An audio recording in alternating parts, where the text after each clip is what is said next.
दो बिल्लियों की आपस में अच्छी दोस्ती थी। वे सारा दिन एक दूसरे के साथ खेलती, ढेर सारी बातें करती और साथ ही भोजन की तलाश करती थी। एक दिन दोनों भोजन की तलाश में निकली। बहुत देर इधर उधर भटकने के बाद उनकी नजर रास्ते पर पड़ी एक रोटी पर पड़ी। एक बिल्ली ने झट से रोटी उठा ली और मुंह में डालने लगी।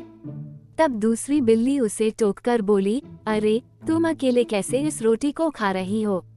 हम दोनों ने साथ में इस रोटी को देखा था, इसलिए हमें इसे बांटकर खाना चाहिए। पहली बिल्ली ने रोटी तोड़कर दूसरी बिल्ली को दिया, लेकिन वह टुकड़ा छोटा था। ये देख उसे बुरा लगा और वह बोली, अरे ये टुकड़ा तो छोटा है, तुम्हें रोटी के बराबर टुकड़े करने चाहिए थे। तुम मेरे साथ बेईमानी कर रही हो। इस बात पर दोनों में बहस होने लगी। बहस इतनी बड़ी कि दोनों लड़ने लगी। उसी समय वहां से एक बंदर गुजरा। उन्हें लड़ते हुए देख उसने कारण पूछा। बिल्लियों ने उसे सब कुछ बता दिया।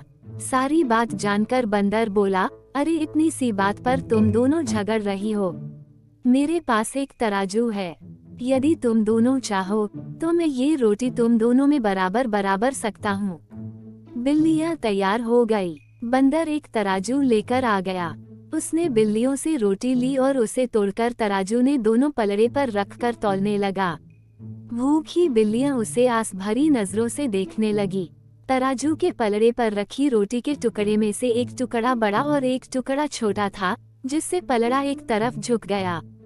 तब बंदर बोला, अरे ये क्या, एक टुकड़ा दूसरे से बड़ा है, चलो मैं इसे बराबर कर देता हूँ। उसने रोटी के बड़े टुकड़े को थोड़ा सा तोड़ा और अपने मुंह में डाल लिया। अब दूसरा टुकड़ा पहले से बड़ा हो गया। बंदर ने अब उसे थोड़ा सा तोड़ा और अपने मुंह में डाल लिया। फिर तो यही सिलसिला चल पड़ा।